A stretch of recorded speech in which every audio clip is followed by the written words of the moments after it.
Welcome to the Tell Me More podcast. Welcome, everyone, to the Tell Me More podcast. I'm so excited today to have our honored guest. He's a youth, he's extraordinary, and you're gonna hear more about him. Kyle Matthys is the founder and CEO of TRIIBE, a foundation dedicated to funding and supporting the next generation of nonprofit founders through a 3-year fellowship that provides capital, mentorship, and community. He brings a rich and diverse background as community builder, sustainability innovator, and leader. I'm truly honored to welcome you, Kyle, to our podcast. Welcome, introduce yourself, tell us a little bit more about what you do, how you got to this, doing those amazing things. Thank you very much for having me. First off, I certainly owe a dinner to whoever on the team wrote that. That's really kind of them for that introduction. But yes, Kyle Matthys, grateful to be leading TRIIBE, right? We do support the next generation of nonprofit founders. We focus in college on those that have received awards and that visibility, but are now struggling to be able to continue it full time. And so our goal or vision as a foundation is to establish a future where not only are we highlighting and supporting those in college, but using it to inspire future founders and entrepreneurs from addressing the externalities that we all care about. So, what led you to build this community and really to be engaged so much? Because I see your passion, and this is not the first conversation that we have. And we're going to work together, open a new chapter where we support each other. As youth, I'm supporting as a speaker. I also support youth in so many ways that in things that I do. I love everything that you do. Please explain how you created this passion and you are so engaged in this community. Right. Well, I think it's twofold. To be sure, my background isn't in this space, right? My background is in space, right? Working with alternative battery chemistries, thermoelectric cooling systems, new materials. I loved my time with Lighten, using alternative battery chemistries for satellites and things of that nature. But whereas my work and field was more set, I had a best friend, and he built urban farms for homeless shelters, food drives, and schools. Right? He's the National Geographic Scholar, Global Teen Leader, Ashoka Change Maker, and many more. Right? We got to the end of college, and whereas I was all set and ready to go, he had to shut down his nonprofit. And what we uncovered is systemically there was a gap where individuals like him who get to top tier institutions because of the dedication they put in high school and quite honestly, actually in middle school for the ones that we support as well, are left out of the, I guess, left out of the table, away from spaces where they could continue to share their work, continue to receive that awards and momentum that drives them full time. And so it was already a goal. We understood the idea. Everybody wants a village. Nobody wants to be a villager. So I made a tribe, a community to bring together the most proactive people I knew, not just because we had a group chat, but because we actually had a shared purpose and mission to support those that were helping us all out. Oh, thank you so much for sharing that. It's just recognizing that it shows your intention and your mission in the world. And so thank you for bringing that. It's if not you, so who, right? So thank you. And thank you for creating it for others and allowing others also to impact each other and to create this ripple effect for everyone else. It's definitely Right. an important mission. So you speak, the podcast is about tell me more formula, and we're gonna develop it as we go today. So can you tell me, you spoke on big stages. Can you share about that? Sure. I mean, we have had such privilege in the opportunities to speak for different communities, whether it's the local Buddhist community of New York to share the work and intention we have, to go off to Davos and share there, which we are still recovering from perhaps sleep debt. From that opportunity, we have a lot of upcoming speeches, both with Morgan Stanley, working with Babson, other colleges, and then countries in Hong Kong, Beijing, and more. So To me, I think the opportunity to share a new perspective is exciting, but really it's such a privilege to say that we represent something greater, right? We're the night sky that lets the stars shine. We want to be a funnel or platform that represents what next gen capabilities are and what we're capable of. Because for the first time ever, not only are we horizontally connected to each other, where I can create friends across the globe, but vertically to the wisdom of our elders. Right. I really liked, actually, it was a Patrick Kennedy talked and said that everybody has already said what needs to be said, but not everybody has said it yet. So I think it's not about recreating the wheel or changing, but about allowing next gen voices to be heard, sharing the same ideologies and ideas that we want them to embody. Thank you so much. Yeah, it's actually exactly how you said it. It's just recognizing the pattern that's already there, the blueprint, that you Right. just pick it up and just connect the dots together and you create something new and in much better way. So when you speak on stages, what is your main message on stages? Yes, you introduce your idea, but Yeah. what is your intention when you bring it on stage? What do you want? What do you expect from the audience, the impact to create this impact and take away from your introductions and from your speeches? That's a good question. I think, to be sure, it always changes, right? We're in constant iteration. Maybe that's one of them, growth mindset, that the next generation is here and we are continuing to grow.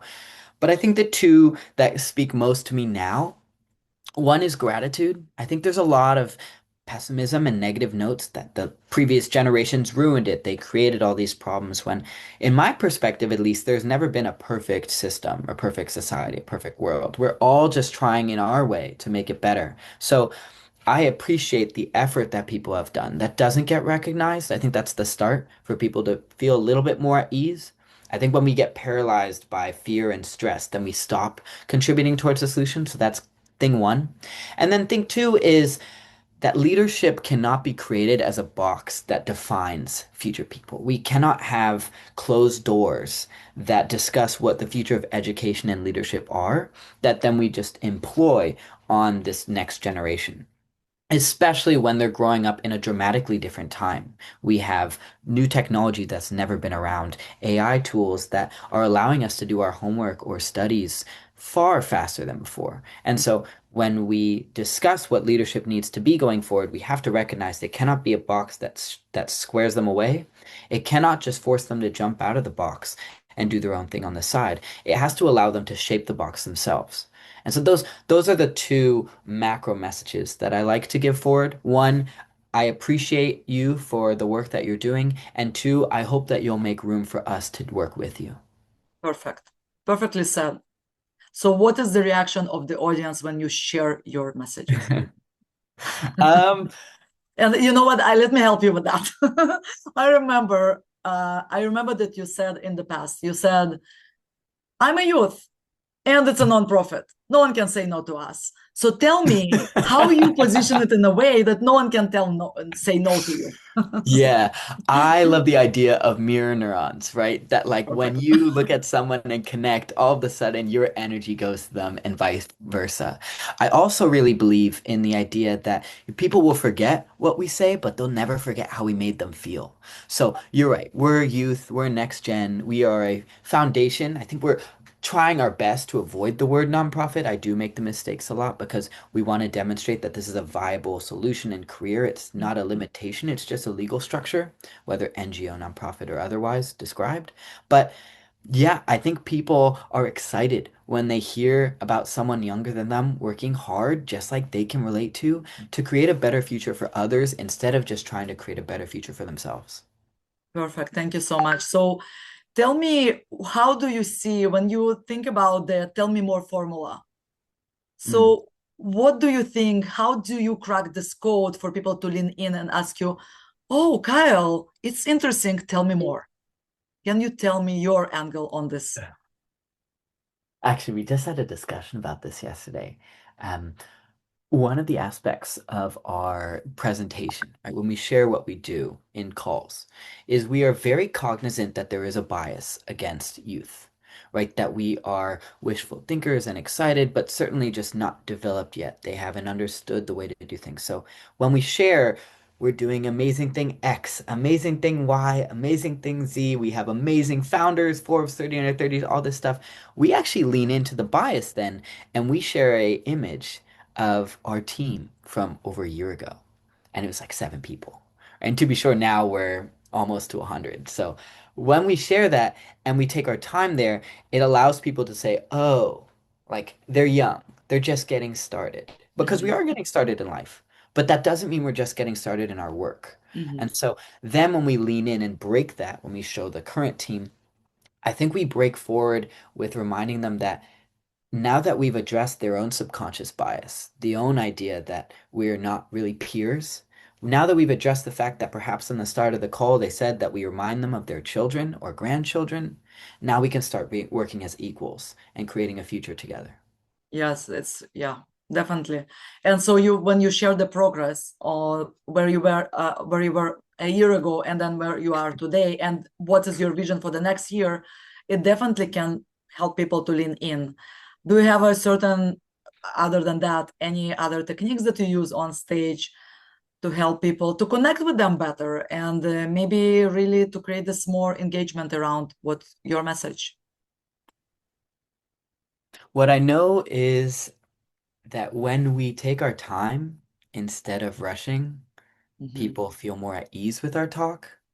We really try to make sure that we understand the message said earlier that people will forget what we say. So it's not about rushing and getting all the information out.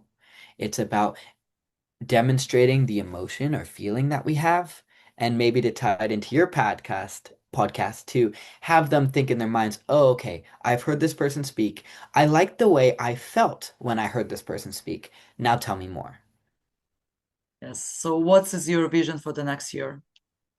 I The want vision for people the to lean next in and year. ask, tell me more. Yeah, I mean, everything from we recognized that youth voices weren't really present, or when they were more tokenized in Davos. So we've been working with others to develop a house, a youth house in Davos at the World Economic Forum for next year. We have a lot of big summits coming up. Our annual summit, where we fly all the founders in New York in September, as well as the development of new branches in different countries and regions. I think another aspect of our goal is, we're on month 14. Mhm. So we're just getting started. I think there is the comfort in lasting, building long term, where we're trying to create a foundation that when we turn 30, then we step away from. So it always stays young, it always stays next gen. So, in order to make sure that that mission is aligned, this year is about catalyzing growth, making sure all the teams inside have their weekly syncs, are comfortable with each other, are confident, are able to speak themselves on events and talk. So, it's not just the voices of the originals.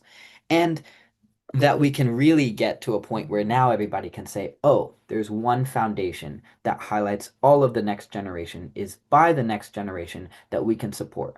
Instead of hundreds of groups or foundations where you're not really sure whether they're credible, visible, or respectable enough for you to send your funding or support or really time that way. So you mainly what you do is you talk to those who can support and invest. But what about youth?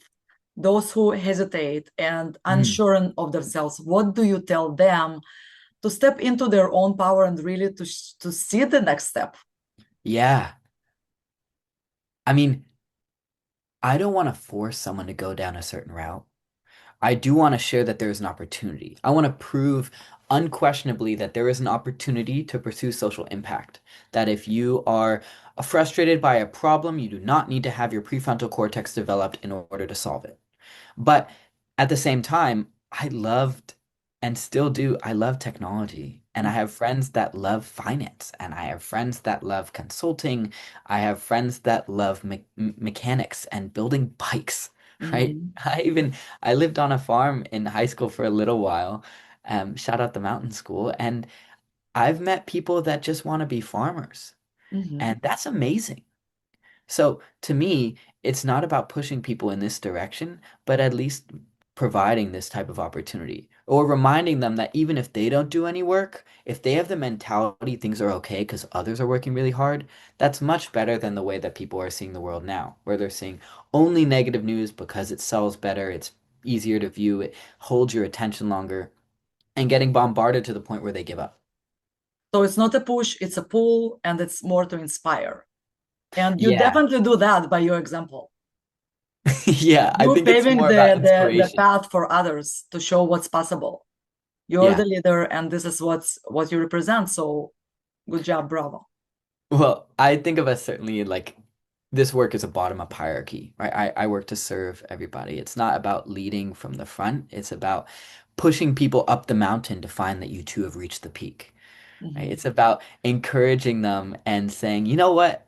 I've had so many weekends and nights and early mornings where I'm working in silence on the sides. I can see those that also do it, who don't get the credibility or respect they do. So even if I can't work with someone or help them out, at least I can appreciate them for Mhm. putting an effort for others. Yes, thank you for that. And so, what was the best reaction from the audience that you saw? Oh, You had many, I know, but find one. I think it's still really warm when some people come up and say like, you're a CEO already? Right? That type of energy, it's sweet.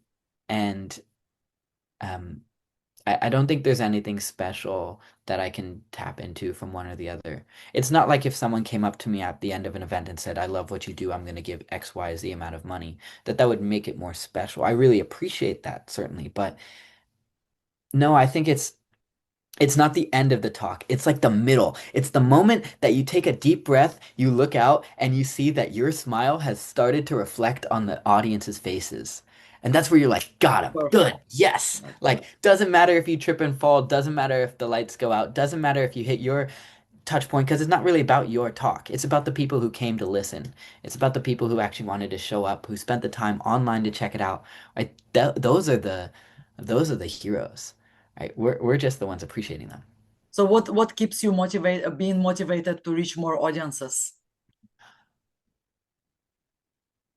I don't know. I'm always motivated to meet new people. I think that's quite natural for a lot of us, right? And something that we lost out on for this 2.5 year blip of COVID.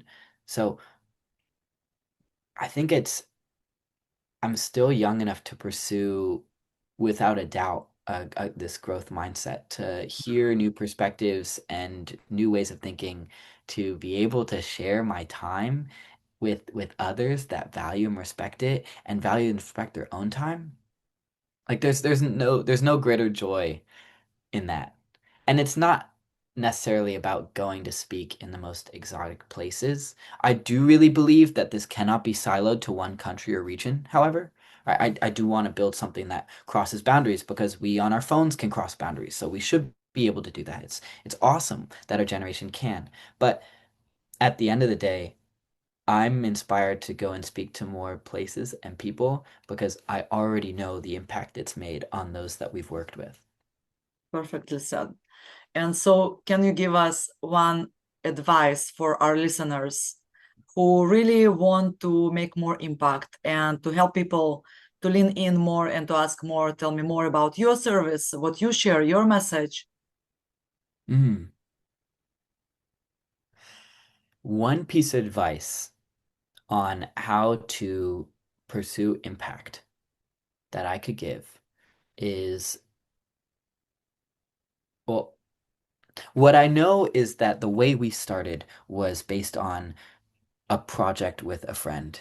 It was me texting him one day, and we have these screenshots, kind of fun to look back on, right? Hey, I've got this idea. I want to build this type of community. And then 5 days later, sending him a 30 slide deck, Mhm. 30-page slide deck. But there's a lot of people who do that. And now with AI, you can build those immediately. I think it's the longevity and consistency that makes things work. So it's not about inspiring someone to start impact. I think if I said that, someone would be like, well, of course I've already done impact or done XYZ. It's about the persistence. And my best recommendation is find someone. If you have the ability to find someone you care about and ask them what solution they want in the world and just dedicate yourself to that, if you have the ability to step out of your own body and recognize that you're part of something bigger than yourself, I mean, you're going to go so much further, right? And that person's going to go so much further. And together you're going to build a future that you actually want, right? It's not about succeeding on your own. It's about succeeding with others. Yeah. So otherwise you're just lonely. And that's probably one of the biggest challenges we all face in the first place, right? That's why what leads us into this work. So instead of encouraging someone to start work, I would appreciate the fact that I know every single one of them, every single one of the listeners even is doing work. I would encourage them to read or explore books or summaries or something with someone else. Ask someone not what they're reading and then say, okay, cool. Ask them if you can meet up and review a chapter or a book or a TV show or a movie and ask what they actually thought about it, right? Put some intentional time, not just unwinding time from work. And then if you find something that you actually care about because someone else cares about it, then you're in the clear. Yes, thank you. Thank you for sharing that, Kyle. I can definitely say that with you, a conversation is always it's never an ending. It's always the beginning of something new. Mm. So this is how I know how big inspiration you are. And this is how I know when people lean in and ask, "Oh, I want to know more. It's not enough for me. I want the next chapter. And where can we work together? What can we do together?" This is where I know how big of impact you make on the world. Because with me personally, that's how I feel when I talk to you, and it's not the first conversation that we have, like we said before, because definitely it's just the beginning of something beautiful. And I hope that every listener who's gonna listen to this podcast gonna know I want to work with this guy. So Well, we do say happiness never decreases by being shared. And so if we can work and support other people and perfect. spread a little bit more joy, regardless of what work we're doing, then we'll always go out and seek that opportunity. Thank you, Kyle, so much. Anything last that you want to share? We'll put your links under the podcast, obviously. Anything that you want to share, last words before we wrap up our podcast? Mm. Um, I don't think every job is for everyone, a role. Like I love building communities. I love organizing, but I'm also the type of person that has Excel sheets for my Spotify playlists or like paintings of my favorite quotes or even jelly bean art that I sort jelly beans in individual color. Even yeah, like I'm not telling everybody to build communities or work on project XYZ or copy, right? There's so many ways to step into your own identity.